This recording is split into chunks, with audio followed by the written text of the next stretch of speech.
जय हिंद। आप सभी को आज अक्षय तृतीया की बहुत बहुत शुभकामनाएं। मेरे कक्षा 10 के प्यारे बच्चों, आपके सम्मुख आज मैं आपको सूरदास की तीन पदों को मैंने आपको पढ़ाया था और जो आखिरी पद है उसकी व्याख्या के साथ आज मैं आपके सामने उपस्थित हूँ।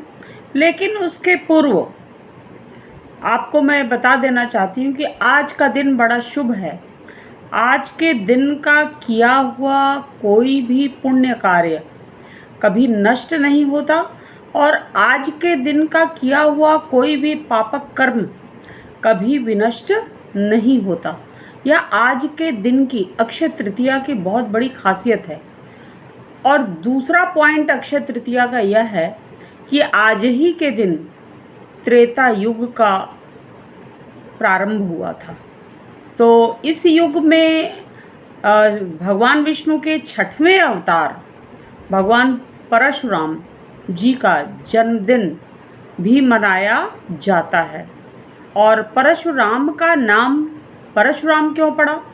क्योंकि वह भगवान शंकर के बहुत बड़े भक्त थे और भगवान शंकर की बहुत ज़्यादा उन्होंने तपस्या की थी। तो उनकी तपश्चर्या से प्रसन्न होकर देवाधिदेव महादेव ने उन्हें परशु यानी कि फरसा उनको दिया था, जिसको कि सीता के स्वयंवर में भगवान मर्यादा पुरुषोत्तम श्री राम ने अपने युवा काल में उसको तोड़ा था और लक्ष्मण जी के साथ उनका संवाद भी हुआ था। यह प्रसंग तो हम आपको आपके अगले पाठ में पढ़ाएंगे, क्योंकि इसी विषय पर आपका दूसरा पाठ भी है। तो आज भगवान विष्णु सभी 33 कोटि देवताओं को नमन करते हुए आज का यह पाठ जो है प्रारंभ करने जा रहे हैं। उसके ठीक पहले आपको बता देना चाहते हैं कि आज की युवा पीढ़ी जो आध्यात्मिक दिशा की ओर जाना नहीं चाहती और केवल भौतिक यानी मशीनी संस्कृति को एडॉप्ट करना चाहती है, मशीन के साथ साथ विज्ञान के साथ साथ जो हमारा धर्म है, इन दोनों में जुड़ाव होना चाहिए, दोनों में सामंजस्य होना चाहिए। इसलिए कभी भगवान को कभी हम अपनी आत्मा से कभी दूर न करें।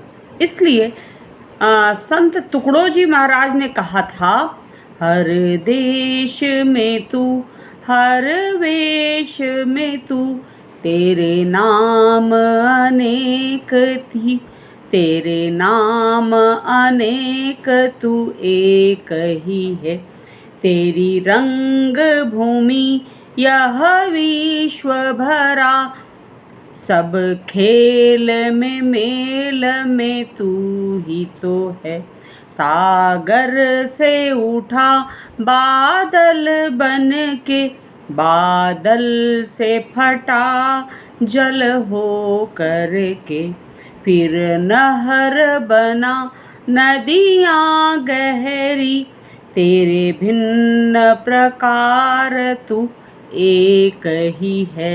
मैंने इन पंक्तियों को आपके सामने इसलिए पेश किया क्योंकि भगवान का 2 रूप है। एक जो है सगुण ब्रह्म की उपासना की जाती है और दूसरी निर्गुण ब्रह्म की उपासना। तो प्रसंग यह है, सूरदास जी का जो यह पद है, इस पद में सगुण ब्रह्म पर निर्गुण ब्रह्म की विजय को दिखाने के लिए श्री कृष्ण ने अपने परम घनिष्ठ मित्र उद्धव को गोपियों के सम्मुख ब्रज भूमि में भेजा था कि आप अपना निर्गुण ब्रह्म का परचम लहराइए। तो उद्धव जी गोपियों के बीच आकर निर्गुण ब्रह्म की उपासना पर बल देते हुए उनको योग का, ज्ञान का और निर्गुण ब्रह्म का सदुपदेश वो देते हैं। लेकिन गोपिकाएं तो भगवान श्री कृष्ण के प्रेम में इतनी निमग्न है कि उन्हें और किसी भी ब्रह्म की उपासना स्वीकार्य नहीं है। तो वो अपने वाणी की चतुराई से और अपनी श्री कृष्ण के प्रति अपनी वियोग की पीड़ा के साथ साथ अपनी वाणी की चतुराई से एक तरफ भगवान श्री कृष्ण के प्रति उलाहना को प्रस्तुत करती हैं, तो दूसरी तरफ उद्धव को भी वो सबक सिखाती हैं और अंततः उनकी विजय भी होती, यानी निर्गुण पर सगुण ब्रह्म की विजय इसमें दिखाई देती है। उनके तर्क जो हैं वो अकाट्य हैं, काटे नहीं जा सकते हैं। उद्धव को वो बिल्कुल परास्त कर देती हैं। भगवान श्री कृष्ण की प्रेम में डूबी हुई गोपिकाएं और इसी तथ्य को राजनीति के माध्यम से सूरदास जी प्रस्तुत करना चाहते हैं और गोपिकाओं के मुखार विंद से वो कहलाते हैं, हरि हैं राजनीति पढ़ आए।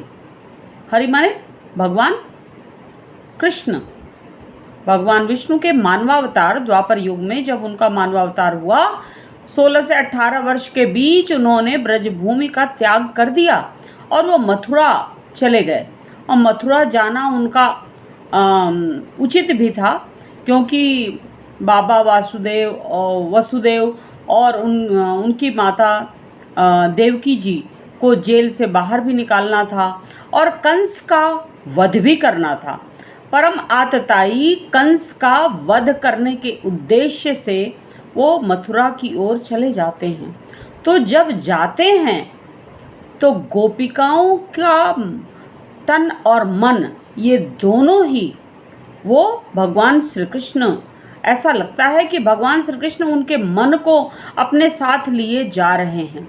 उनके प्रति जो उनका घनिष्ठ प्रेम का भाव था, उस प्रेम के भाव को वो गोपिकाएं इतना ज़्यादा महसूस कर रही थी कि प्रेम से उनके मन में मोह की उत्पत्ति कैसे हो जाती है, इस तथ्य को वो जान नहीं पाती हैं। देखिए, किसी से प्रेम करना बहुत अच्छा होता है, सर्वाधिक उचित माना जाता है, किंतु प्रेम से उत्पत्ति जब मोह की होती है तो वह मोह जो है हमारे लिए कभी कभी बड़ा ही कष्टदायी प्रतीत होता है। तो मोह में लिप्त श्री कृष्ण के प्रेम में लिप्त और मोह में लिप्त गोपिकाओं को सबक सिखाने के लिए, उनको उनके मन को संतोष देने के लिए उन्होंने अपने परम मित्र उद्धव को गोपिकाओं के सामने निर्गुण ब्रह्म का संदेश के साथ भेजा था। तो उद्धव को उलाहना देते हुए वो कहती हैं कि हरि हैं राजनीति पढ़ आए। हमारे जो हरि हैं, जो हमारे भगवान हैं, जो हमारे आराध्य हैं, जो हमारे इष्ट देव हैं, भगवान श्री कृष्ण, जिनके नाम में, रूप में, गुण में इतना आकर्षण है कि हमारे हृदय रूपी मंदिर में किसी और देवता का, किसी और का वास नहीं हो सकता। तो वो उलाहने के तौर पर अपने तर्क को प्रस्तुत करती हैं कि ये जो हरि हैं, जो श्री कृष्ण हैं, ऐसा लगता है कि मथुरा जाकर वो राजनीति में शामिल हो गए हैं और राजनीति की दुहाई दे रहे हैं और राजनीति में निहित जो कूटनीतिक भावना है, उस कूटनीतिक भावना के साथ आपको यहाँ पर भेजा है।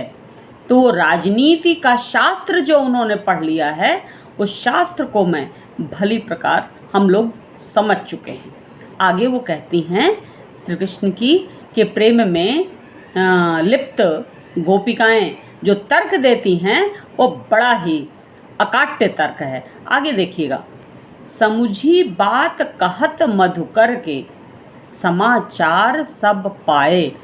जब मधुकर यानी कि वो जो उद्धव हैं, उद्धव की बातों को समझकर, यानी श्री कृष्ण के प्रति प्रेम को न करें और निर्गुण ब्रह्म के प्रति उनके मन में वो भाव पैदा हो जाए, प्रेम का भाव, तो इस बात को समझकर, बूझकर और गुनकर वो कहती हैं कि आप जो हैं भगवान श्री कृष्ण के समाचार को, जो संदेश को लेकर हमारे सामने आए हैं, आपकी यहाँ पर बिल्कुल नहीं चलेगी।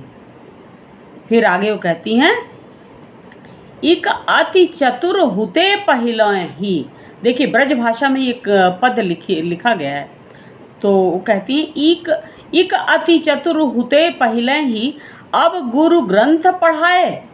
वो जो श्री कृष्ण तो बड़े ही चतुर, चालाक और चातुर्य भाव से परिपूरित पहले से ही थे, और वो तो छलियाँ हैं, हमारे मन को छल करके वो चले गए हैं। पहले ही उनकी चातुरी हम लोग समझ चुके हैं, वो बहुत ही चतुर चालाक थे। ऐसे ही नहीं उनका नाम माखन चोर रखा गया है। तो और अब ये जो निर्गुण ब्रह्म का ग्रंथ वो पढ़कर आपके साथ उस गुरु अपना, वो गुरु आपको मानकर गुरु ग्रंथ के साथ आपको उन्होंने भेज दिया है, तो यह उन्होंने उचित नहीं किया। तो यह उनकी जो मंशा है, इस मंशा को हम कभी पूरा नहीं होने देंगे, और उनकी भावनाओं को हम कभी भली प्रकार समझ सकते हैं। फिर वो आगे कहती हैं, बढ़ी बुद्धि जानी जो उनकी। अब जो उनकी बुद्धि बहुत ज़्यादा बढ़ चुकी है, वो जो हम लोगों को पाठ पढ़ा रहे हैं, उस पाठ को हम भली प्रकार समझ रहे हैं। जोग संदेश पठाए, योग का संदेश, वो निर्गुण योग का संदेश जो उन्होंने भेजा है, वह अब उनकी बुद्धि और ज़्यादा बढ़ चुकी है, यह हमें बर्दाश्त नहीं हो सकता। आगे वो कहती हैं, उद्धव भले लोग आगे के। बड़ी ही अच्छी बात गोपिकाओं ने कही कि उद्धव भले लोग आगे के, परहित डोलत धाये। दूसरों के हित के लिए वो दौड़ पड़ते थे, वो दूसरों के हित के लिए हमेशा आगे बढ़ते रहते थे। स्वयं को त्याग में डालकर, स्वयं को कष्ट में डालकर पहले के लोग, प्राचीन कालीन लोग, वो परहित माने परोपकारी कार्य को करने के लिए दौड़ जाते थे। लेकिन ये तो श्री कृष्ण तो छल छद्म की भाषा को समझ गए हैं, क्योंकि उन्होंने राजनीतिक भाषा सीख ली है। फिर आगे वो कहती हैं, अब अपने मन फेर पाई हैं, चलत जो हुते चुराए। पहले तो उन्होंने हमारे मन को फेर कर, पहले तो हमसे दूरी बना ली, हमारे सामने से ही हमारे मन को चुरा कर वो पहले ही यहाँ से वो मथुरा की ओर गमन कर चुके हैं, जा चुके हैं। और अब वो क्या चाहते हैं, चलत जो हुते चुराए। पहले तो उनकी उपस्थिति, यानी कि उनका जो यहाँ पर जो रहना था, रास लीला थी, प्रेम की लीला थी, हमारा जो साहचर्य था, हमारे साथ रहने का जो भाव था उनका, उसको उन्होंने चुरा लिया। उसके पश्चात हमारे हृदय को भी चुराकर वो हम जैसी भोली भाली गोपिकाओं के हृदय को वो चुराकर चले गए। यह कैसी उनकी मंशा है, इस बात की शिकायत है आपके मित्र से। ये शिकायत आप जाकर अपने मित्र को भली प्रकार हमारी भावनाओं को उनके सामने, शिकायत में लिप्त हमारी भावनाओं को उनके सामने अवश्य प्रस्तुत करिएगा। ते क्यों अनीति करें आपुन, है ना। जो पहले ही उन्होंने अनीति को प्रस्तुत कर दिया, यानी नैतिक नियमों का उन्होंने पालन नहीं किया, क्योंकि हमारे हृदय को चुरा लिया, हमारे हृदय को अपने साथ लेकर चले गए। जे और अनीति छुड़ाए। अब हमारे हृदय के अंदर जो प्रेम का बंधन है, उस प्रेम के बंधन को तोड़कर वो आगे बढ़ना चाहते हैं। यह तो उनका सर्वाधिक ये जो है अनैतिक क्रियाकर्म होगा। तो ये जो बात उन्होंने प्रस्तुत की योग के माध्यम से संदेश भेजकर, तो यह बहुत अनैतिक कर्म उन्होंने किया है। अपने मित्र को जाकर आप बता दीजिएगा। फिर आगे कहती हैं, राज धर्म तय यह सूर जो प्रजा न जाहि सताए। जाकर उनको समझा दीजिएगा कि राजनीति का अर्थ हमें भी भली प्रकार पता है। राजनीति में कूटनीति को कभी स्थान नहीं दिया जा सकता, लेकिन राजनीति का धर्म यह कहता है कि जो भी राजा अपने सिंहासन पर बैठता है और अपनी प्रजा का पालन करता है, वह वास्तविक राजा कहलाता है। यही राजनीति कहलाती है।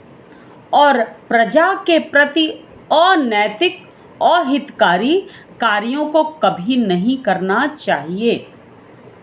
लेकिन श्री कृष्ण ने जो यह कार्य किया है, ऐसा लगता है हम गोपिकाओं समेत सभी ग्वाल बालों और गोपिकाओं को पूरे नंद बाबा के आंगन से लेकर समस्त ब्रजवासियों को उन्होंने वो सताने की कोशिश की है, कष्ट देने की कोशिश की है।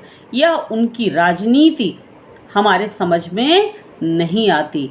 तो उनको राजनीति का भली प्रकार, हे उद्धव, उनको राजनीति का भली प्रकार अर्थ जाकर आप बता दीजिएगा कि राजनीति कहते किसको हैं, कि प्रजा तो राजा के संतान की भांति होती है, और राजा जब प्रजा का पालन सही रूप में, सत्य रूप में, पूरी ईमानदारी से नहीं करता, उस राजा को राजा नहीं कहा जा सकता। इन्हीं पंक्तियों के साथ इस पद के काव्यगत सौंदर्य की अगर बात करें तो कुछ इस प्रकार है कि इसमें ब्रज भाषा का सुंदर रूप आप देख सकते हैं।